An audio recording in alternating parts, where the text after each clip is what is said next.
Preparing for disaster. Mesa's doing it. We've seen mock disaster drills like this in the valley before. Today, fire crews in Mesa are getting ready in case a disaster strikes. Christy Siefkin is live in Mesa to check out the training exercises. Hi, Christy. Good morning to you guys. Yeah, I'm joined here by dozens of city employees who are getting ready for, well, a fake natural disaster. We're pretending today as if there's been a medical outbreak, and all of these employees are going through the protocols to be able to dispense medicine to people. We'll tell you about the fantastic program that they've got in place coming up in just a couple of minutes.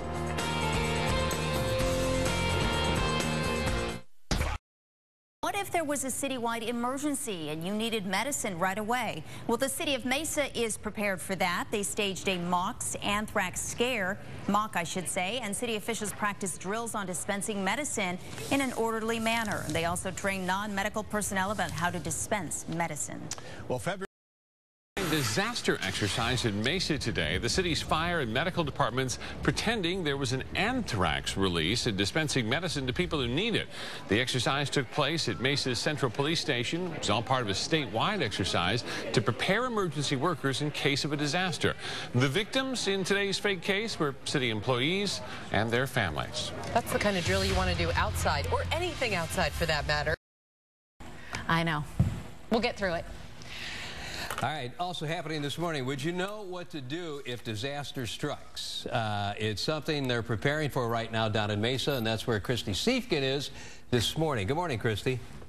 Good morning to you guys. Yeah, really impressive setup this morning where we're pretending as if there's an anthrax outbreak, and several, or I'd say hundreds, of government employees coming through the doors, and they're starting by filling out this checklist, which then leads to this snaking line where everyone lines up and then eventually is distributed their medication. And Larissa, who's overseeing the whole training exercise today with me this morning, talk to me about the goal of what you're doing today. The goal of what we're doing is we're trying to prepare our city employees for if there were a biological emergency such as anthrax. So we want the City of Mesa employees to know that if in the event of a biological emergency, we have a plan in place to take care of them and their families so that we can get the city back up and running again. So if the employees are taken care of and the families are taken care of, then employees are more willing to come back to work and keep the city up and running. So the idea with this training exercise is to make sure that the medicine's dispensed to city employees so they can then continue with their services, because we've seen in other natural disasters that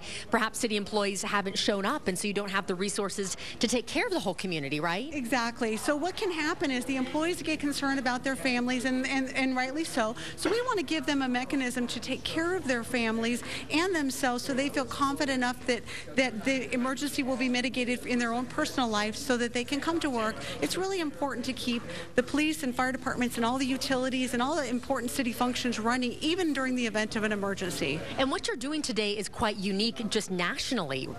It is. This is called a closed pod, a point of dispensing. So really it's when employer groups put a site together where they can dispense medications to employees and their families. So it is unique. This is the largest closed pod exercise that has ever occurred in the United States. And one thing we saw a little bit earlier as we toured the whole snaking line was that you actually have all of these city employees distributing medications where in a traditional circumstance you would need a medical provider to do it. Exactly. If the governor were to declare a state of emergency, and if in the event of a biological event, all of the rules for dispensing medications actually go out the window. So that would mean that employees like we have here today who are not medically trained would be able to dispense medications. So our goal is to get them trained so in the event of a true emergency they would feel comfortable to do so. We give them all the tools to be successful. Wonderful. Well, they've got an excellent setup here, you guys, incredibly organized. Our wonderful smiling employees here this morning, we told them this was their big moment where only 50,000 people are watching them at home. But in all seriousness, guys, a very important training exercise and something that hopefully other cities will mimic. Okay. Thanks, Christy. 50,000? Are you kidding me? 50,000 people? Well, that's the number Tom threw out. 20 million? 50,000 people are watching. Now I'm nervous. Now I was just going to say, that's you okay. made him nervous. That's okay. I haven't done anything this half hour anyway, okay, so I'm fine. 5 people are watching this morning. Okay. Thanks, Christy. For me, I just sit back and let you guys do all the work.